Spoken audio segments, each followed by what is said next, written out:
모압 족속의 시조는 롯과 그의 맏딸 사이에서 태어난 모압이었습니다.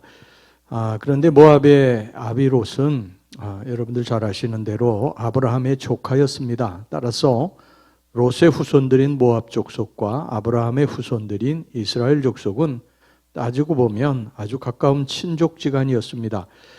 그런데도 모압은 출애굽한 이스라엘 백성들이 힘든 가나안 여정을 할 때에 전혀 도와주지 않았고요. 오히려 이스라엘을 올무에 빠뜨리려고 계책을 꾸미는 등 적대시했습니다.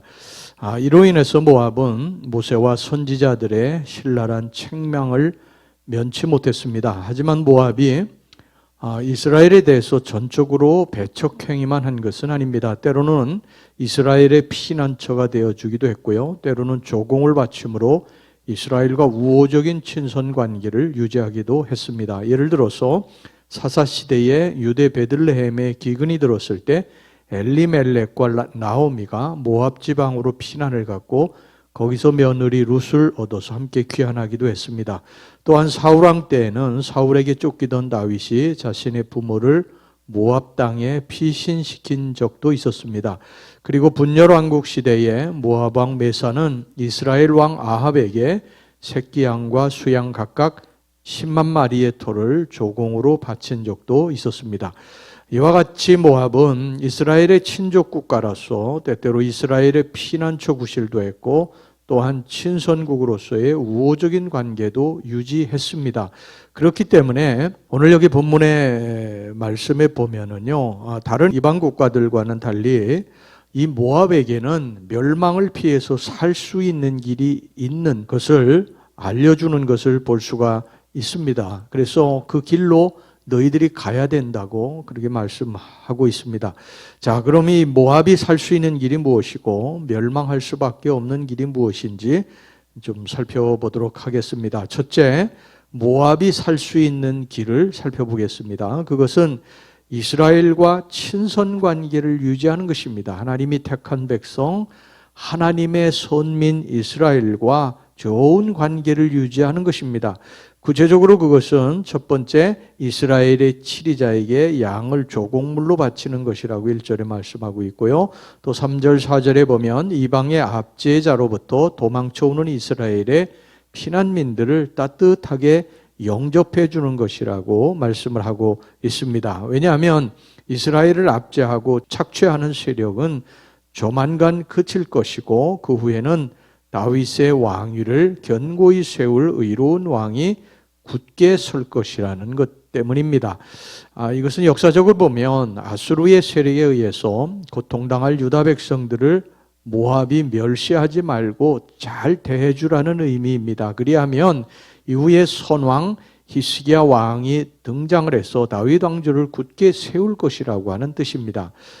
하지만 이것은 어떻게 보면요, 궁극적으로 영적인 의미로 해석을 해야 되겠죠. 곧 하나님의 택하신 바 된 교회와 성도에 대해서 우호적이고 친선적인 사람, 잘해주는 그러한 사람들은 그들과 신앙으로 또 연합된 자들은 의로운 왕 주님으로 말미암아서 구원의 길에 이르고 또 축복을 받고 잘 된다고 하는 의미입니다.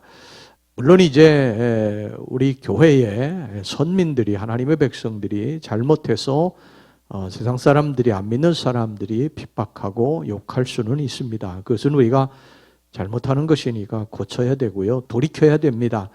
그러나 그렇지 않고도 선한 일을 하는데도, 하나님의 일을 하는데도 욕하고 비난하고 핍박하는 그런 사람들이 있습니다. 또 국가적으로도 그렇고요.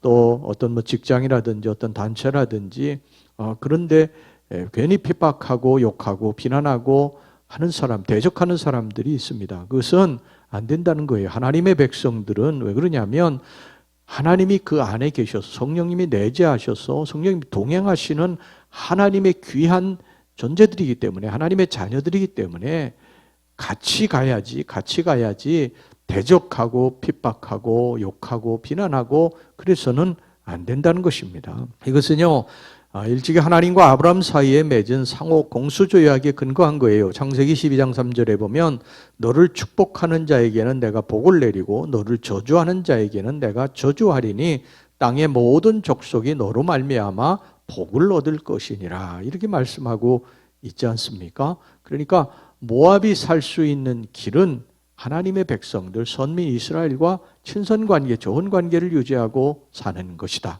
세상 사람들이 복을 받는 길은, 축복의 길은 바로 하나님의 믿는 백성들과 함께 손을 잡고 협력해서 사는 길이다.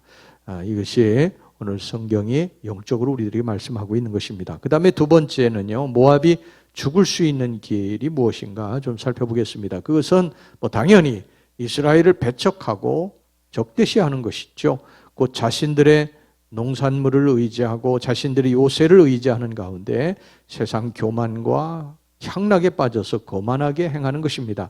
당장의 안락과 풍요가 영원히 갈 줄 알고 스스로 자고하게 행하는 것입니다. 그래서 이스라엘을 대적하고 배척하는 가운데 자신들의 또 신, 우상, 이 그모스에게 복을 비는 것입니다. 그 결과는 어떨까요? 과연 모압이 장담하고 소원한 대로 그들에게 기쁨이 충만하고 안전이 유지되겠습니까? 결코 그렇지 않습니다. 그것은 착각입니다. 착각. 헛된 과장이에요.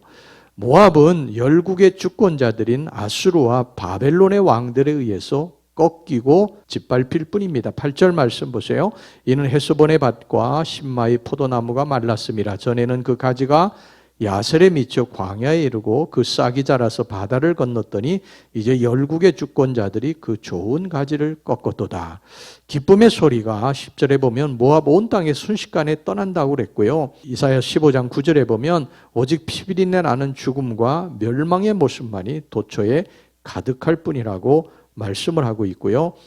오늘 본문의 12절에 보면 그때 모압 백성들이 아무리 산당의 우상에게 구원을 부르짖어도 다 헛된 일일 뿐이라고 하는 것입니다. 그래서 이사야는 모압이 그처럼 멸망당할 날이 품꾼의 정한 해와 같이 3년 내에 이를 것임을 선포하게 됩니다. 14절 말씀 보세요.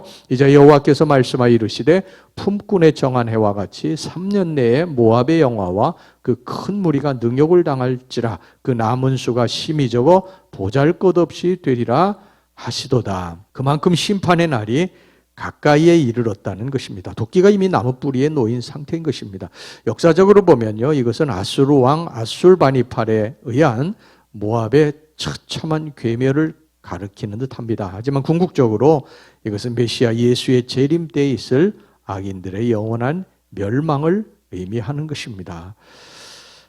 여러분, 이사야는요, 이스라엘의 가까운 친족 국가인 모압을 향해서 그야말로 친족의 애정으로서 이러한 삶과 죽음의 길을 알려주었습니다. 애타는 심정으로 살 수 있는 생명의 길을 택하고 멸망할 수밖에 없는 죽음의 길을 떠날 것을 호소했습니다. 살 수 있는 생명의 길은 무엇입니까?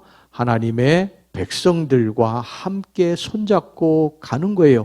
그래서 같이 구원받고 같이 이 땅에서 평화와 기쁨을 누리고 하나님의 축복을 받고 사는 것입니다. 이들이 죽는 길은 무엇입니까? 우리 손을 놓는 것입니다. 하나님의 백성들의 손을 놓아서 예수 그리스도와 끊어지고 그리고 그들의 삶이 궁핍해지고 곤비해지고 고통스러운 삶으로 가는 것입니다. 여러분, 이것을 항상 기억하고 우리가 믿는 사람들 또 그리고 안 믿는 사람들 서로 손을 맞잡고 살 수 있는 길로 갈 수 있기를 주의 이름으로 축원합니다.